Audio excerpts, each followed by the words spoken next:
Tea கடை kitchen சொந்தங்களுக்கு வணக்கம். இன்றைக்கி நம்ம பார்க்க போகிறது ஒரு சூப்பரான ஸ்நாக்ஸ் ரெசிபி தான். இந்த மாதிரி ஒரு ஸ்நாக்ஸ் செஞ்சு கொடுத்தீங்கன்னா உங்கள் வீட்டில் இருக்கிறவங்க பேக்கரி பக்கமே போக மாட்டாங்க. நம்ம வீட்டில் இருக்கிற பொருட்களில் ஒரு 2-3 பொருட்கள் இருந்தாலே போதும், ரொம்ப ஈஸியாக இந்த ஸ்நாக்ஸை செஞ்சிடலாம். இந்த ஸ்நாக்ஸ் செய்கிறதுக்கு முன்னாடி இந்த வீடியோக்கு ஒரே ஒரு லைக்கை மட்டும் போட்டு விட்ருங்க. அது இன்னும் எங்களுக்கு கொஞ்சம் மோட்டிவேட்டடாக இருக்கும். வணக்கம். இன்றைக்கி நம்ம டீ கடை கிச்சனில் கிறிஸ்பியான ஒரு ஸ்நாக்ஸ் தான் செய்ய போகிறோம். அதுக்கு நம்ம மைதா மாவு எடுத்திருக்கோம். 2 கப்பு மெஷர்மெண்ட்டில் 2 கப் மைதா மாவு நல்ல குவாலிட்டியாக வாங்கிக்கோங்க. அது இடையில 300 கிராம் இருக்கும். இப்போ நம்ம எடுத்த மைதா மாவை இப்போ நம்ம மாவு பிசைகிறதுக்கு தகுந்தாப்பில் ஒரு பாத்திரத்தில் நம்ம அந்த மாவை சேர்த்துக்கலாம். மைதா மாவோட சேர்த்து ஒரு 1/2 டீஸ்பூன் போல் நல்லா ஓமம், நல்லா நீட்டாக அந்த மாதிரி ஓமம் வாங்கிட்டு லைட்டாக கையில் போட்டு நல்லா லேசாக இந்த மாதிரி நசுக்கி விட்ருங்க. சிக்கனைங்கன்னா நல்லா வாசமாக வரும். அந்த மைதா மாவில் நசுக்கிட்டு அது எல்லாத்தையுமே சேர்த்துருங்க. உப்பு ஒரு 1/4 டீஸ்பூன் போல் சேர்த்துக்கோங்க இந்த மாவுக்கு தக்கன. இப்போ நம்ம உப்பையும் அந்த ஓமத்தையும் இந்த மாவோடு சேர்த்து நல்லா ஒரு தடவை கலந்து கொடுத்துருங்க. நல்லா கலந்தாச்சு. இந்தளவு கலந்த உடனே இந்த மாவோடு சேர்த்து ஒரு 50 ml சன்ஃப்ளவர் ஆயில் கலந்து வச்சுருக்கோம். அதை நம்ம இதில் சேர்த்துடலாம். சன்ஃப்ளவர் ஆயில், காய்ச்சாத எண்ணெய், பச்சை எண்ணெய் தான். அதையும் போட்டு நல்லா இந்த மாவோடு சேர்த்து நல்லா பிசைஞ்சு கொடுத்துருங்க. நல்லா இந்த மாதிரி நசுக்கி பிசைஞ்சு கொடுங்க. மாதிரி மாவை எடுத்துகிட்டு அந்த எண்ணெயும் அந்த மாவு இப்போ நல்லா நசுக்கி நல்லா பிசையணும். அந்த ஒவ்வொரு மாவுலையும் நம்ம இந்த எண்ணெய் நல்லா சேர்ந்துடணும். அதுக்காக இந்த மாதிரி எல்லா மாவையும் எண்ணெயில் படுற மாதிரி பிசைஞ்சிட்டு எடுத்துக்கோங்க.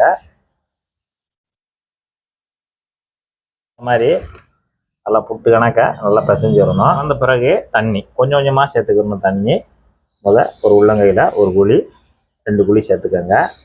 நல்லா பிசைஞ்சு கொடுத்துட்டு அப்புறம் நம்ம தேவையை தக்கன கொஞ்சம் கொஞ்சமாக சேர்த்துக்கலாம். மறுபடி ஒரு உள்ளங்கை குழி அளவு தண்ணி ஊற்றுறேன். அதாவது நம்ம எப்படின்னா கிட்டத்தட்ட ஒரு பூரி மாவு பதம் தான், அந்த பதத்துக்கு தான் நம்ம மாவு பிசையணும். இப்போ நம்ம கொஞ்சம் கொஞ்சமாக தண்ணி சேர்த்து இந்த மாதிரி நல்லா ஒரு பூரி மாவு பதத்துக்கு பிசைஞ்சுக்கிறோம்னா ஒரு 150 கிலோ நமக்கு தேவைப்பட்டிருக்கு. 150 ml தேவைப்பட்டிருக்கு. அதனால் பக்கத்தில் வச்சுக்கோங்க. நம்ம சொன்ன பக்குவத்தில் கொஞ்சம் கொஞ்சமாக சேர்த்து நல்லா பிசைஞ்சு எடுத்துருங்க. நல்லா இந்த மாதிரி அழுத்தி நல்லா பிசைஞ்சிருங்க. இப்போ நம்ம மாவு பிசைஞ்சாச்சு. பிசைஞ்சோடனே லைட்டாக எண்ணெய் லேசாக எண்ணெயை இந்த மாதிரி மேலாக்க நல்லா தடவி கொடுத்துருங்க. தடவி கொடுத்துட்டு ஒரு 10 நிமிஷம் போல் இது நல்லா ஊறணும். அது வரைக்கும் ஒரு மூடி போட்டு தனியாக ஒரு 10 நிமிஷம் ஊறட்டும். ஊறுற டைமில் ஒரு பேஸ்ட் ஒன்று தயாரிக்கணும். அதுக்கு சின்ன பவுல் ஒன்று எடுத்துக்கோங்க. எடுத்துகிட்டு இதில் ஒரு 50 ml சன்ஃப்ளவர் ஆயில் எண்ணெய் அந்த பவுலில் சேர்த்துருங்க.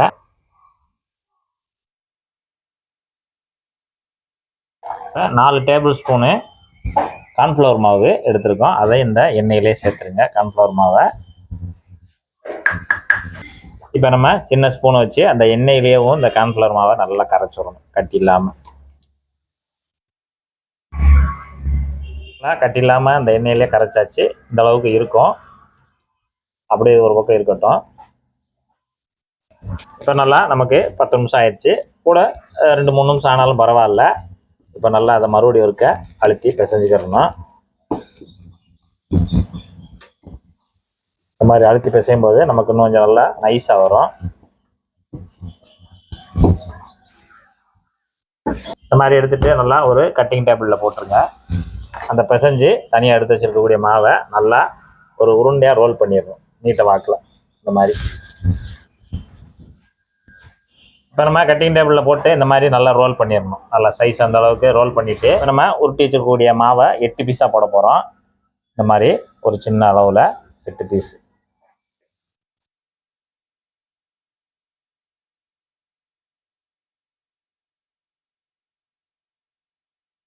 இந்த மாதிரி கட் பண்ணி வச்சுட்டு அதை மறுபடியும் இந்த மாதிரி ரோல் பண்ணிங்க. நல்லா உருட்டிடுங்க. இந்த மாதிரி உருட்டிட்டு தனியாக வச்சுருங்க. எல்லாத்தையுமே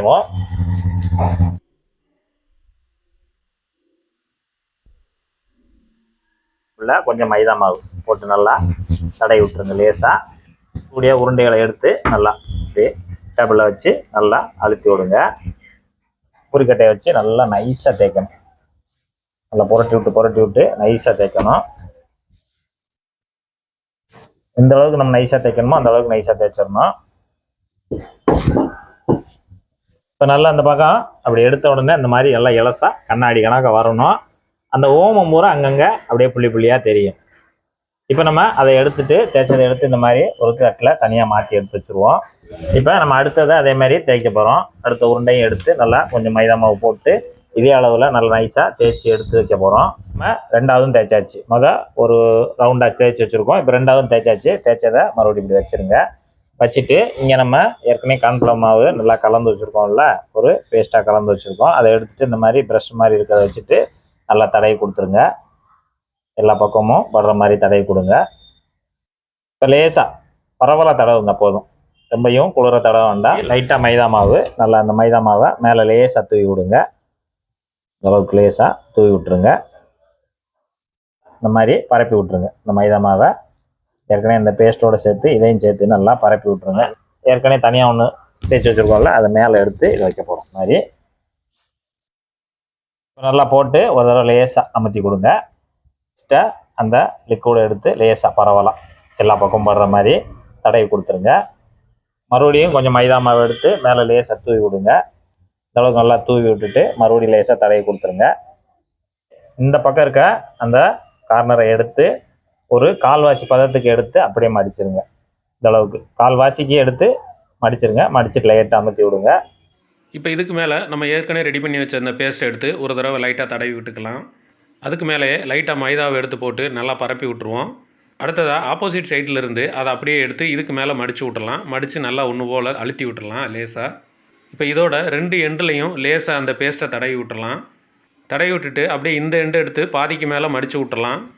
அப்படியே ஆப்போசிட் சைடில் இருக்கிறதையும் மடித்து கிட்டத்தட்ட ஒரு புரோட்டாவை மடித்த மாதிரி மடித்து வச்சிடணும். இது எதுக்காக இந்த மாதிரி லேயரில் நம்ம பேஸ்ட்டு தடவுறோம் அப்படின்னா, அப்போ தான் நமக்கு வெந்து வரும்போது நல்ல லேயராக கிடைக்கும்.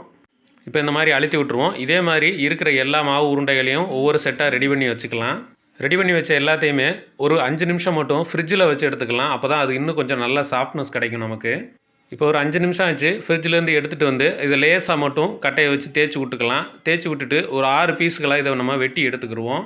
நம்ம கட் பண்ண பீஸ் இந்த சைஸுக்கும் போட்டுக்கலாம். இதை விட சின்னதாக போடணும் அப்படின்னாலும் நீங்கள் கட் பண்ணி போட்டுக்கலாம். இப்போ எல்லா பீஸுகளையும் நம்ம ரெடி பண்ணி எடுத்து வச்சுட்டு பொரிக்க ஆரம்பிச்சிடலாம். இப்போ எண்ணெயோட சூடு பார்த்தீங்கன்னா மீடியமாக வச்சுட்டு ஒவ்வொரு பீஸுகளையும் எடுத்து உள்ளே போட்டுடலாம். சூடு ரொம்ப அதிகமாக இருக்க வேண்டாம், சீக்கிரமாகவே முறுகி வந்துடும். இப்போ ஒரு 4-5 பீஸை மட்டும் நம்ம போட்டு விட்டுட்டு ஒரு 30 செகண்ட் கழிச்சு லேசாக அப்படியே புரட்டி விட்டுக்கலாம். நல்லா ஒன்று போல் பொரிஞ்சு வரட்டும். ஜல்லிக்கரண்டி வச்சு அப்பப்போ கலந்து விட்டுக்கலாம். இது மெதுவாக பொறுமையாக வேகட்டும். அப்போ தான் உள்ள வரைக்கும் நல்லா வெந்து சூப்பராக வரும். இப்போ கிட்டத்தட்ட ஒரு 3 நிமிஷம் ஆச்சு. எண்ணெய் நல்லா இந்தளவுக்கு நுர அடங்கின உடனே நம்ம இது எல்லாத்தையும் அரிச்சு எடுத்துக்கலாம். இந்த மாதிரி லேசான ப்ரௌன் இருக்கும்போதே நம்ம எடுத்துருவோம். இந்த ப்ராசஸ் எல்லாம் ரொம்ப லென்த்தாக போகிற மாதிரி இருக்கும். ஆனால் நீங்கள் நேரடியாக பண்ணும்போது ரொம்ப ஈஸியாக செஞ்சிடலாம். கிச்சன்லேருந்து ஓம பப்ஸ் சூப்பராக தயாராகிருக்கு. அது மேலே வந்து கிறிஸ்பியாக இருக்கும், உள்ளே வந்து நல்லா சாஃப்டாக இருக்கும். இந்த மாதிரி அப்படியே உள்ள லேயராக நல்லா அருமையாக சாஃப்டாக இருக்கும். அந்த ஓமத்தோட சேர்த்து சாப்பிடும்போது நமக்கு அருமையாக இருக்கும். சாப்பிட்டு பாப்பா எப்படி இருக்குன்னு.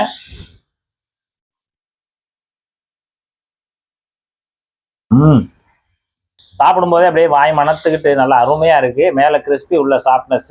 இதே மாதிரி ஒரு எளிமையான முறையில் உங்கள் வீட்டில் ஓம பப்ஸ் போட்டு சாப்பிட்டு பார்த்துட்டு எப்படி வந்துன்றதை கமெண்டில் சொல்லுங்கள். நன்றி, வணக்கம்.